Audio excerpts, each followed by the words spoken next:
Previously on Table for Deuce.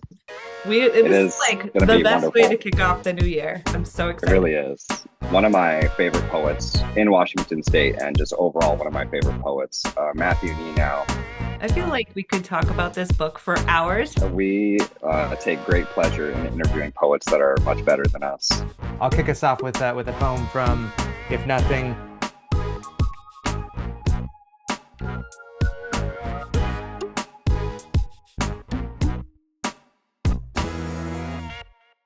Let us begin. Part two. This is the part where we are going to demand way too much of your time because I know, seriously, I've been keeping track though. I I've know. told I them keep looking all at him like, oh it's God, he's going to 2 hours. be like, this is too long, guys.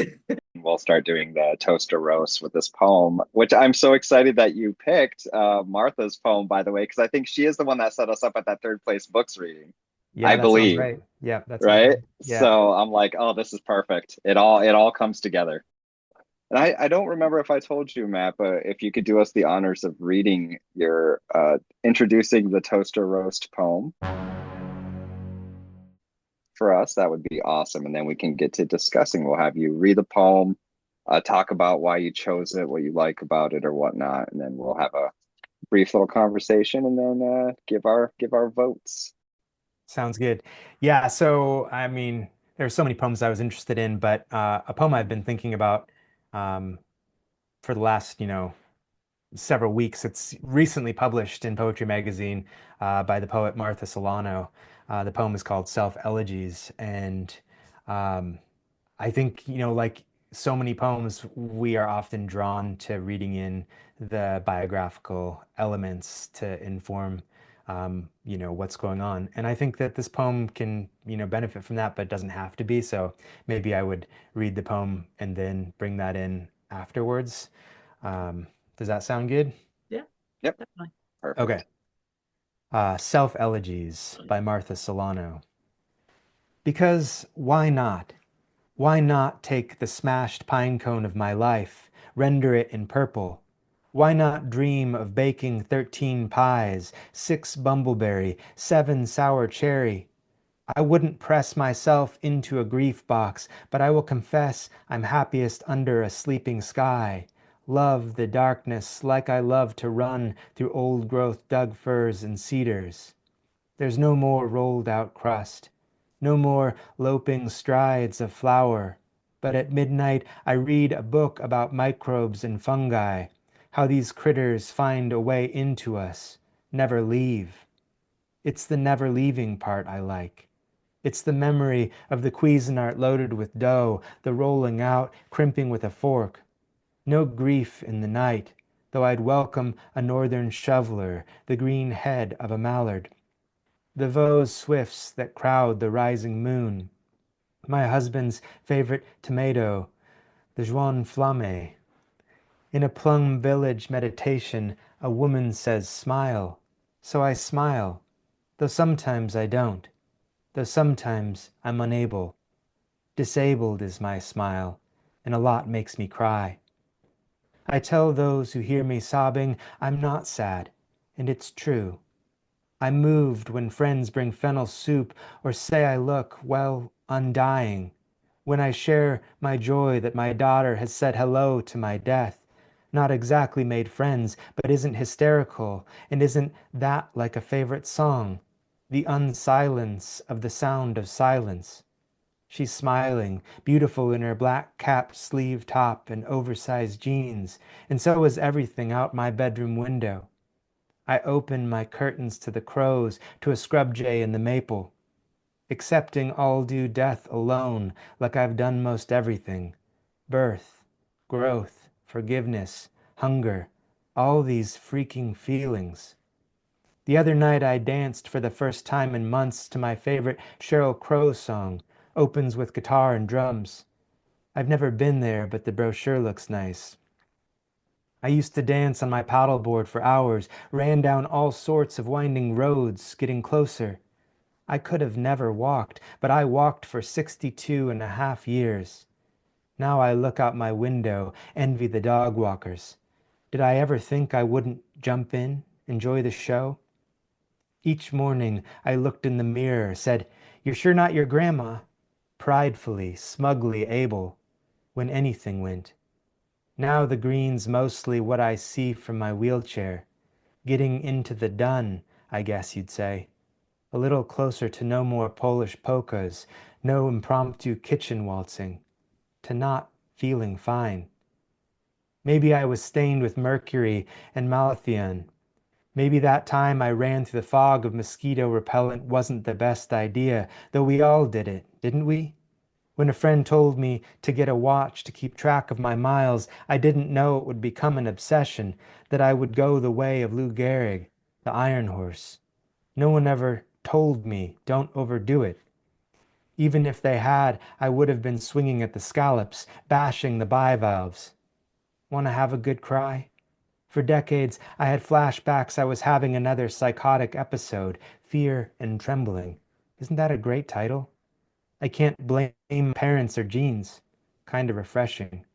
May I free myself, like Insight Timer instructs, of debris. May I hover like a gull. Not sure where this is going, though. Yeah, pretty fucking sure. Pretty not pretty, as my daughter would say. Kinda shapeless, and no funeral, please. No roses or potted begonias. Please donate to trolling for fish instead of netting, to Cornell Lab of Ornithology. When I stack breaths, I'm reminded it ceases. That's the Hurricane Debbie of this thing. Weakening diaphragmatic storms. Inhalations de-escalating. My 19-year-old self didn't imagine this. I was learning bird calls, hermit thrush, and song sparrow. Keeping a list, but also wandering the forest, counting the decades forward. A human life like alpine snow that seems it will never melt. Feel free to kick off, Matt, the Okay. conversation about why you chose this and what you like about it. I love so many things about this poem, and it will call back to our previous conversation, in which I said I was really drawn to poems that are well lived in, that kind of mirror life. They're not too perfect. There may be, some, marvel, some beauty, but then there are the mundane moments, the sloppy moments. And I think this poem feels so authentically real in that way. Um, there's the beautiful sounds right at the beginning of the poem, the smashed pine cone of my Mhm. life, render it in purple. And then we get all these names of, specific things, the Doug firs and cedars, uh, the the green head of a mallard. We get all of these, kind of namings of things without necessarily knowing the backstory of the poet in the moment. We could enter into this without knowing anything. And and so the poem, like life, wanders through these different ideas until I think further down we start to get a sense of maybe where the poet is coming from. The other night I danced for the first time in months. Did I ever think I wouldn't do this thing that I've always done? And then we get this sense that um, now the green's mostly what I see from my wheelchair. And, over time, we were, slowly are revealed more and more about the state of life, of the physical life of this poet, facing death and in illness. Um, and as a self-elegy, it's this really interesting idea of considering, what is happening, what will happen after the poet's gone, rather than someone else, going back and doing this. And so there's this real consideration of how, the poet was really thinking about their life and the things they loved and the things they always believed would be, and the things they were, surprised to encounter. There's some reckoning and making peace with some of these changes that I'm sure are devastating and difficult, and not just kind of, one thing, but probably pretty dynamic. And so we get that praising that elegies can do so well, and in this beautiful kind of lived muscled language. And I think Martha Silano, reading a lot of her work, she's so clever and like in a way that's, I think sometimes it's like she's driven by the turn of the phrase in the music of the language that way. And this poem, what I love is like that's present, but it's not actually the loudest part of the poem. It's like it's there. It's so beautiful. But then we get these kinds of like mundane, like maybe even sloppy.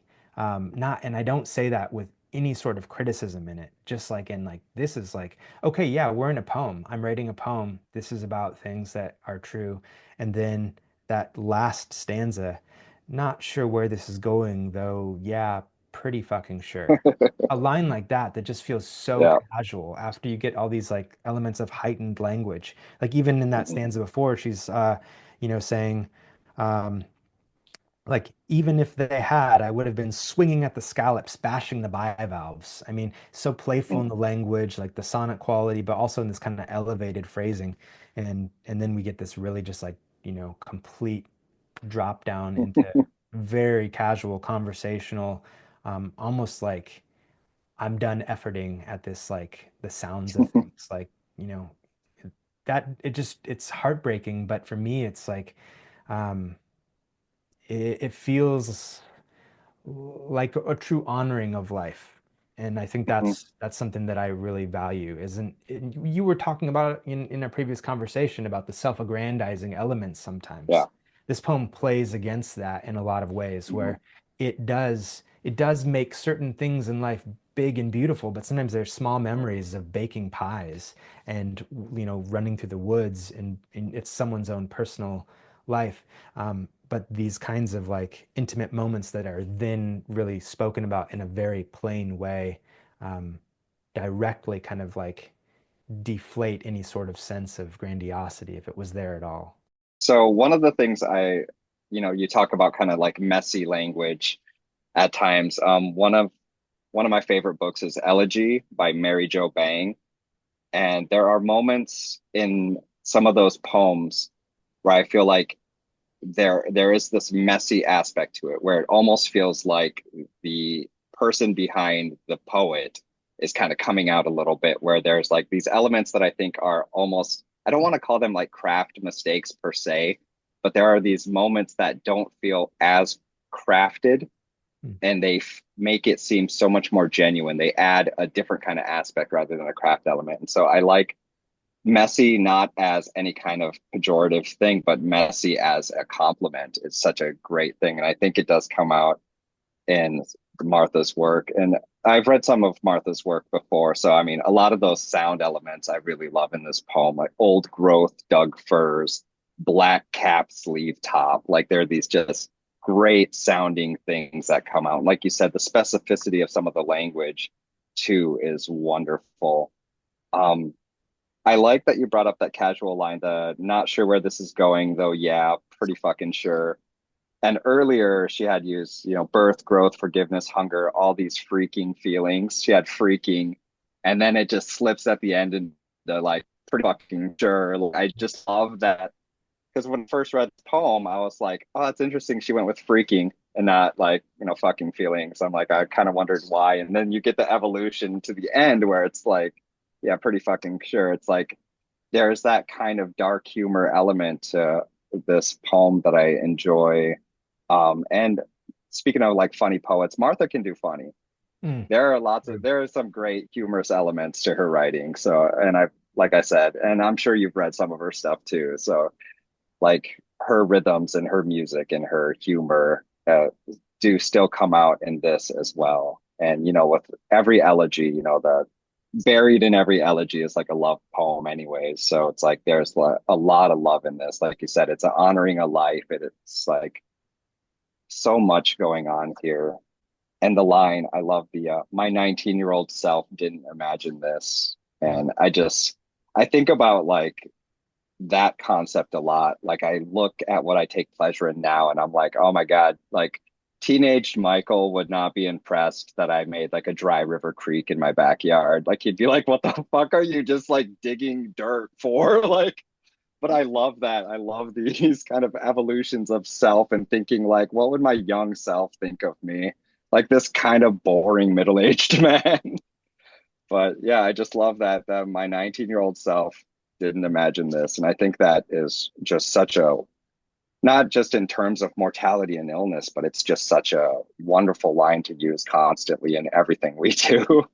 Yeah, and I think there's an element too of like it might be possible to really linger in what is current, even in this kind of grieving space of just this like, oh, um, like the change in no longer being able to do certain things or what life is like um, living, more from a wheelchair or whatever is actually happening there. But going back over the course of life, from like, yeah, the 19-year-old self, and then like probably later in life, waking up, looking in the mirror and saying, you're sure not your grandma, talking about, the poet's daughter and you know, we get this like kind of weaving across time in our collections that I think is really beautiful. It gives a sense of, the values and interests, the playfulness, this like to dance and like songs that they loved and like, um, it and dancing on the paddleboard for hours and like it's not taking itself too seriously, like even just in the things that are looked back upon, um, there is that kind of making peace that I really, I guess, admire because I imagine that it's feels almost impossible to do, or at least from the outside, to make peace with some of these things while still alive. I just have to say, like, toast. No notes, toast. Didn't even wait for the build I up. can't. I'm Like, sorry. I cried when I read this. It's absolutely beautiful. It, it's conversational, it's engaging, it invites us in. And that's like, it's so generous, I think, in that way, to invite so cleverly and with humor, to invite the reader in so like that in that way. I felt was just extremely generous. Like, I don't deserve this beautiful poem. I don't I it is, I mean, everything, I agree with everything that you guys already said. I love the line, like, I'll accepting that I'll do death like alone, like I've done everything. And such a real line, and so true. And I feel like what one of the most important things, and obviously, like you were saying, Matt, it's a building thing of information. You kind of don't know what's happening at first, and then you kind of get the sense of what's going on and what this speaker is dealing with and facing, especially with the Lou Gehrig part. But the beginning part of sort of holding on to memories when you're losing everything else, and this, the things that stay with you. And it's interesting because, yes, in our previous conversation, we're talking about memories and that we sort of subjectively choose which ones, and or we tell them how we want to remember them. And I think that that's okay. And I think that that is something that is special here, like tapping into these memories of simple things, dough and making pies and paddleboard dancing and just simple running, and that idea of like, now I look out and I see someone walking the dog and I feel envious and stuff. And oh my God, it just gutted me, like absolutely gutted me. But, as we've said before, um, this poem does humor so well that it just makes it feel like, I feel like I want to be friends with this person. Like, it's just such a, and these are like certain things that you guys already brought up, the not like the sloppiness or the carelessness, but the like, I'm just gonna fucking say it instead of trying to make, those are lines that I think probably in past conversations that we've had, Michael, or like, yeah. past shows, that we've been like, this line doesn't work.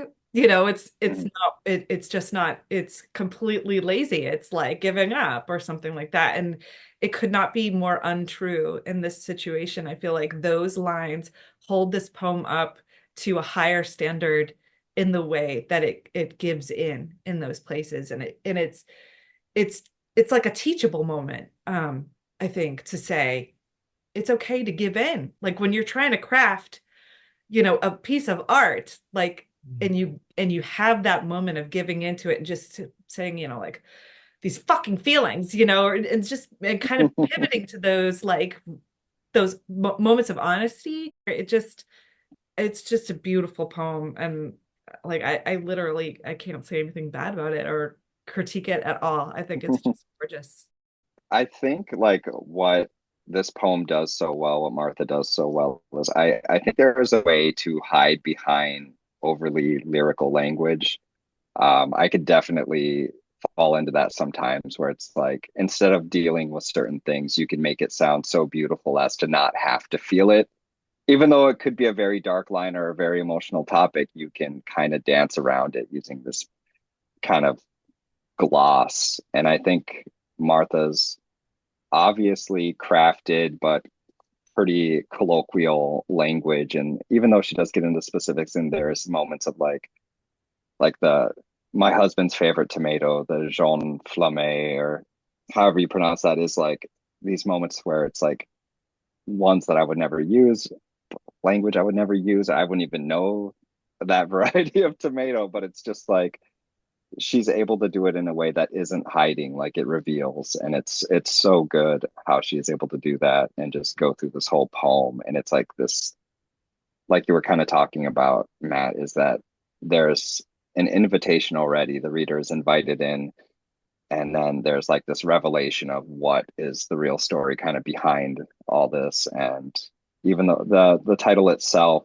is great, and it feels also playful too, like Self-Elegies is this kind of like nudge and wink wink nudge nudge towards the craft and the elegies itself. I mean, there's just so much going on that is so clever and intellectual and skilled, I love which I love it when like poets knowing. name things too, though. Like you were saying, that particular Mhm. variety of tomato, or the Yeah. Cuisinart, or even the like Plum Village meditation. It's like, I love when poets name things, even if you don't exactly know what they are. There's something, it brings a more realness into the poem than as if she were to say, just in a meditation I was listening to, a woman says Yeah. smile, but she says the exact, like Buddhist village or whatever it is that of Plum Village.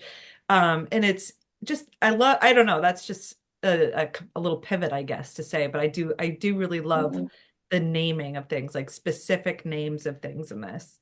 Yeah, I mean, I think there's a couple of layers of naming things in this too, which is great too. I mean, I think sometimes naming the trees or these specific birds could still fall into that place of being highly lyrical, because I think Mhm. there's like definitely categories of poems that would stay in that place where Yep. it's, elevated diction and it's, yeah, maybe too beautiful to like to get into in this kind of like real way at times. And then there's the Cuisinart, and there's also this like I think maybe the name of an app. I'm guessing Insight Yeah. Timer. It's Yes. Yeah. capitalized. Like you're kind of like, Cheryl oh, this is Crow. yeah, and even the Yeah. Sheryl Crow song is like that's still kind of this in between. But you're naming an app or like it's like it's still giving us the world, but it's kind of playing with these multiple layers. And I think there's an amazing energy built from the range there, the tension between those things that could live in the highly lyrical down to the what's this app called on my phone that just told me this thing, and I think it's beautiful. And one other thing that, I just kind of realized in this too is that she titled it Self-Elegies rather than Self-Elegy. It's not just one thing, right? It is all of those layers. It is the beautiful, the almost too beautiful that we can't really kind of bring down. And it's the stuff that is just like, who else would be interested in this? All the dust bunnies behind the shelf over here, It's like those are the whole that make this like really, I think, even more moving than just knowing the highly beautiful parts of a life. It's kind of genius too in the way the naming of things helps to tell the story. to say something like, that's the whole Hurricane Debbie of this thing. It was like, I love that whoa. line. Like, okay. And I obviously had to Google, because I mean, it's not like saying like, oh, that's the Hurricane Katrina of this thing. You could be like, Mhm. okay, yeah, yeah. But no, Yeah. like Hurricane Debbie was this like slow moving, erratic, like destructive hurricane that happened like last year. And that's genius, to just, all you have to do is just use this naming of something, and it unlocks more to the story. It seems very intentional, I think, to have, because there's so many of these name drop things that happen throughout the poem, and it builds the story. Yeah, I love what you're saying, and I think it's one of those places as a reader that's always interesting is to look back at something and be like, oh, how intentional was this? And I think you're right. There is such great intelligence here in the shaping of this, and yet it feels kind of like an effortless flow, and that deceptively simple kind of like mastery level stuff of like just how easily we can move through the reading of this and the living with what's being spoken about. Um, and yeah, I'm sure at some point it's like, oh yeah, the naming is happening here. And yet I think for such like a masterful poet, as Martha Silano, it's probably still somewhere like in the background, in the drafting stage at least, of kind of like, oh, this is happening, rather than like, oh, what else could I name here? Do you know what I'm saying? Yeah, Like there's an absolutely. intentionality because of awareness, but it isn't like she mapped this whole thing out beforehand and wrote into it. It doesn't have any of that kind of feel. Yeah. And like you were saying with your work about kind of the landscape, it being more than landscape, it's something that's, and I get a lot of that sense here too. And I know Martha's a PNW poet like we are.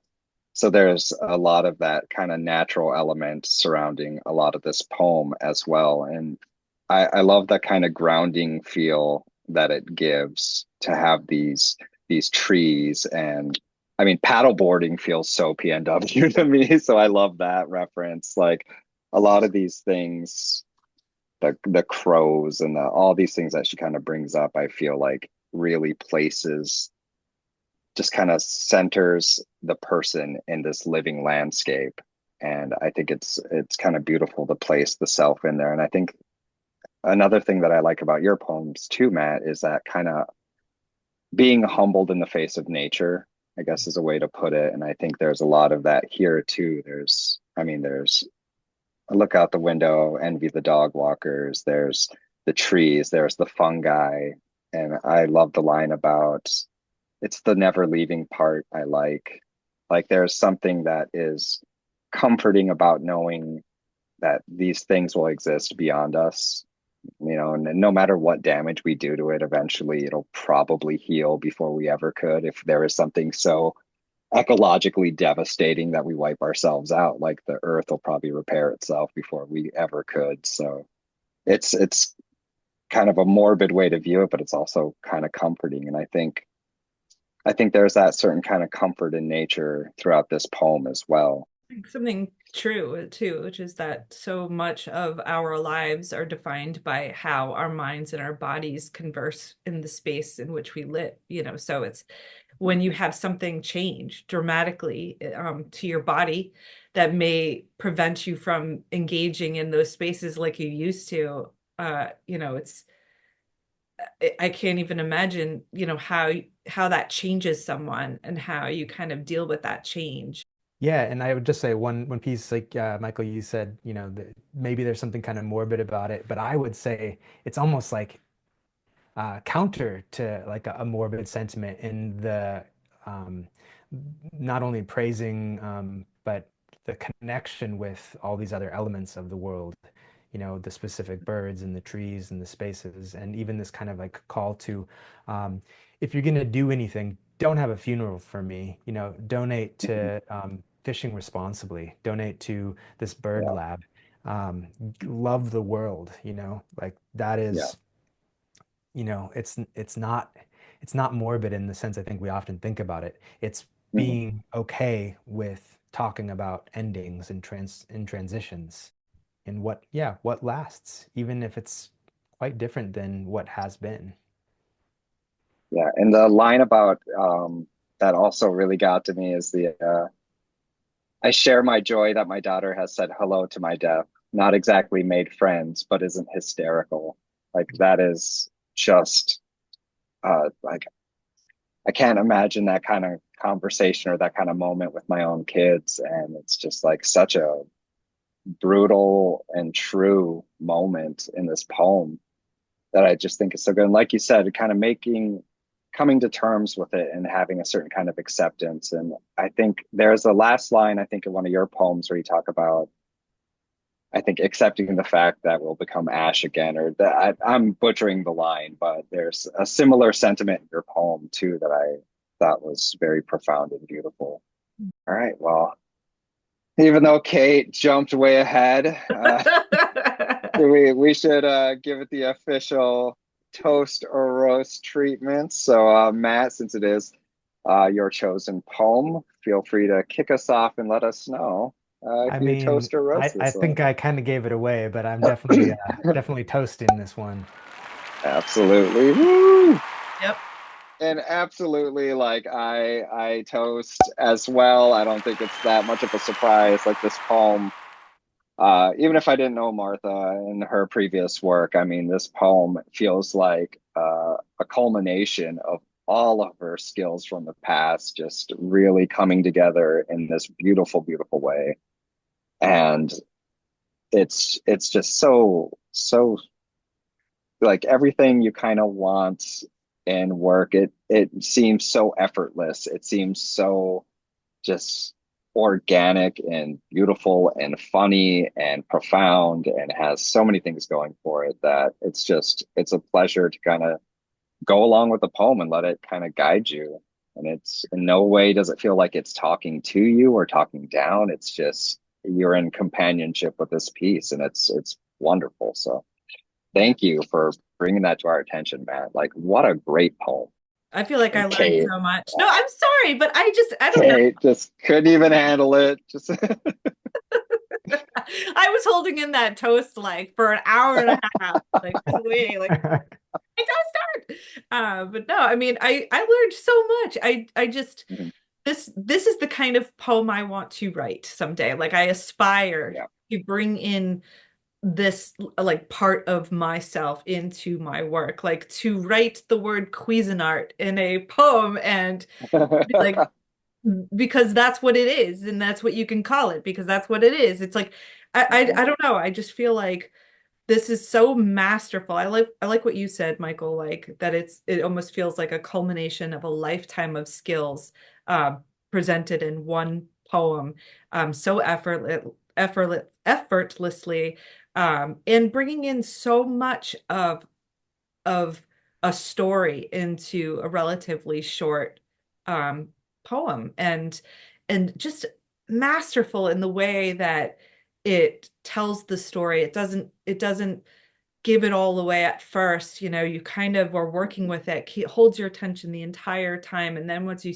start to piece together what the poet is going through and it's and then how it peaks from these freaking feelings to like I fucking know where this poem is going, and like it sort of crescendos there in that way of just being like just come out and say it, like time is short and all I have left now are like not all I have left, but we start to get reduced down to only our memories as we age and as if we get sick or toward the end of our lives and that's I think almost as earthy and as just like pure as fungi or the microbes, like that kind of thing. It's like it's that, like we were talking about before, like that cellular, that just to the earth, to the atmosphere. And yeah, it's just a wonderful poem. So thank you so much, Matt, for bringing this one to the table. Yeah, it's a pleasure. Glad you guys like it. Yeah, so good. It was a great one. And we will link to the poem. You said it was published in Poetry, correct? Correct. Yep. So we will be linking to that. We will have a link to Matthew Nienow's new book, If Nothing, over at Alice James Books. Yeah, so we'll wrap this up, but thank you once again for sharing your time with us, sharing your poems with us, and sharing Martha's poem with us. just a huge pleasure all around. Yeah. And everybody, check out Matt's work, check out Martha's work, check out Kate's work, maybe. I don't know. Feel free. Just No, Google Matt's her. book's like coming her out. daughter. We're like, I mean, I'm so excited to help promote your Yeah. book because it's fabulous. And I can't wait to see how, you go off and spend the time reading and promoting it as the year unfolds, because I'm sure it's going to be great for you. And we're here to cheer you along. So Yeah, absolutely. So we will be here. We'll be promoting you. We'll be tagging you a bunch in random posts. Feel free to interact with them or not as you need. we may embarrass you. We may Yeah. not want to hear from us. I mean, yeah, it's gonna You may happen. want us to go away. Yeah. Yeah. Gonna get blocked right after the interview. Yeah. No, thank you guys so much. It's really a pleasure talking about poems, thinking about life, and you guys have a great vibe going, so I appreciate being a part of it. Yeah, if you have any questions or comments or want to give some feedback to us or want to give compliments to Matt, we will definitely forward those. So feel free to email us at tableforDeuce@gmail.com and we'll be happy to get back to you. And otherwise, everyone have an awesome day and we will see you later. Yeah, see you next time. And thanks again, Matt. Thank you. Thank you, Matt. Yeah, and cut. And cut. We're done. So here we go. I love this so much. I You love just the book didn't so ask me a much. question. And yeah, Toast. that and